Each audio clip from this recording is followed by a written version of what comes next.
Muy buenos días. Hoy vamos a presentar nuestra actividad sobre el impacto de los usos de combustibles fósiles en el tema de las energías no renovables.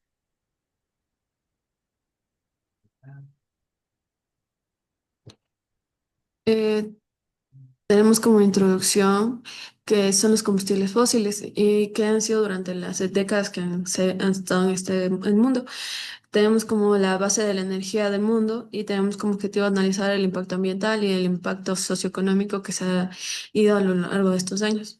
También tenemos como los ciclos de los combustibles fósiles. Esto trata en la prospección, que trata sobre la localización y yacimientos mediante métodos geológicos, geofísicos y sísmicos.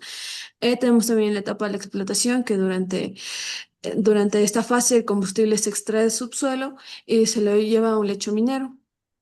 Esto en el lecho minero tenemos la etapa de refinación, que es el transporte del combustible y pasarlo de petróleo a gasolina. También tenemos el transporte, que mediante el transporte se puede realizar por tierra, por aire, pero tiene riesgos ya que puede haber cualquier tipo de accidentes y puede contaminar al medio ambiente. Tenemos también la tabla de características químicas, que se trata sobre el diésel y la gasolina, que se trata sobre el poder calorífico y las emisiones asociadas. Esto se debe a que el poder calorífico de la gasolina es 44,0 y su emisión asociada es de 2,31. Y en el diésel es de 45,5 el poder calorífico y las emisiones asociadas es de 2,68. Ya. El impacto ambiental en base al libro de Henry y Henke de 1929 nos dan cuenta que los combustibles fósiles contribuyen significativamente a la contaminación atmosférica, el cambio climático, las lluvias ácidas y también la degradación del agua y del suelo. Esto se debe a que el dióxido de carbono y otros gases afectan como un efecto invernadero para la capa de ozono y para todo tipo de cosas que se desarrollan dentro de este planeta. Y también se puede crear responsabilidades medioambientales que son permanentes y que a veces en su mayoría no son reversibles.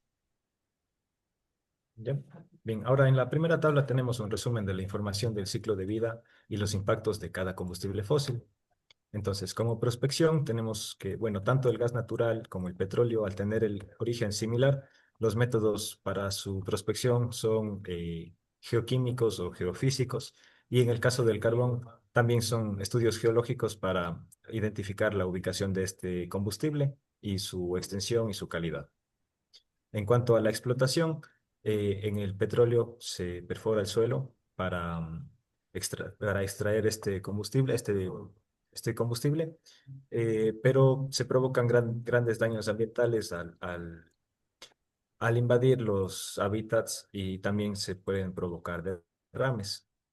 De igualmente, la explotación del gas afecta la calidad del aire porque libera gases de efecto invernadero. Y el carbón se extrae mediante actividad minera que también genera polvo y contamina el suelo y el agua, también el aire. En cuanto a la refinación, las refinerías son una fuente importante de contaminantes. Se liberan gases como dióxido de sulfuro, dióxidos de nitrógeno, monóxido de carbono. En cambio, en el gas, su liberación también libera gases de efecto invernadero, pero no en la misma medida que de la gasolina o del petróleo. Ya. Y en el caso del carbono, del carbón, también se contamina el suelo y el agua cuando se trata de eliminar las impurezas que puede tener el mineral cuando está en la tierra. Eh, en cuanto al transporte, el transporte del petróleo y el gas también es principalmente por oleoductos o gasoductos, también puede ser por barcos o por trenes. Y estos, principalmente los gasoductos o oleoductos, pueden presentar problemas de contaminación cuando hay fugas o derrames. Y también, en cambio, el carbono se transporta principalmente por trenes o barcos que también liberan gases de efecto invernadero para su movilización. En cuanto a algunas características físicas de estos componentes y sus derivados, tenemos que el petróleo se deriva en gasolina y diésel, que históricamente, incluso en el Ecuador, hasta hace relativamente poco han tenido aditivos como el tetraetileno de plomo. En cambio, el gas es un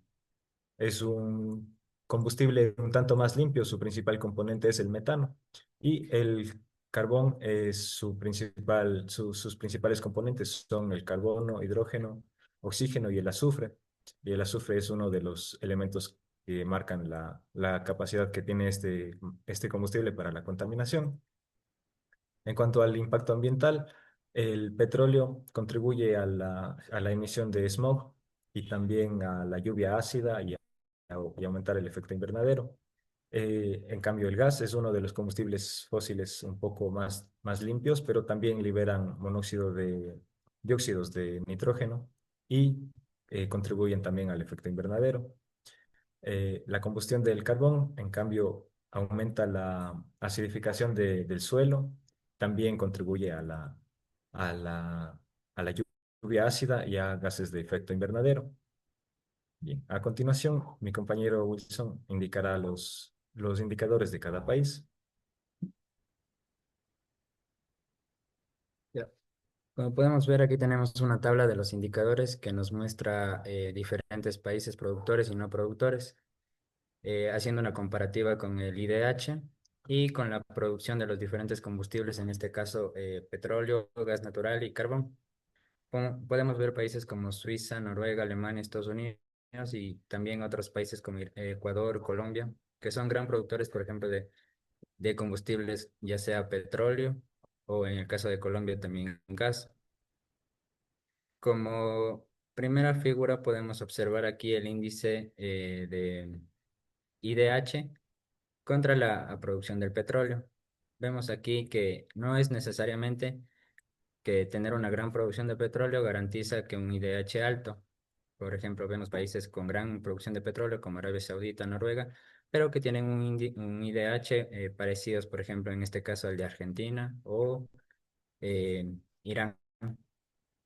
Como siguiente imagen, podemos observar también el IDH versus la producción de gas natural.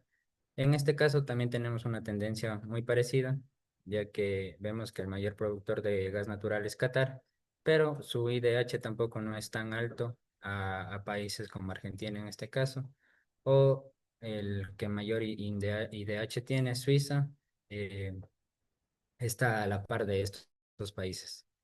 Y como por última imagen, también tenemos el IDH versus la producción de carbón. En este caso, como hemos venido viendo, la tendencia es parecida. No por más producción de carbón mejora el IDH, pero sí tenemos una cierta variación en algunos países en el IDH, por ejemplo, con Noruega, que no tiene mucha producción de carbón, pero un IDH sigue un poco elevado.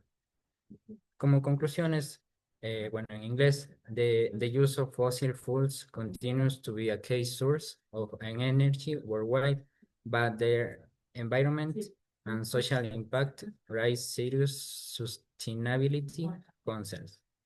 Throughout their life cycle, from exploration to transportation, these resources generate pollution, ecological disruption, and socioeconomic conflict.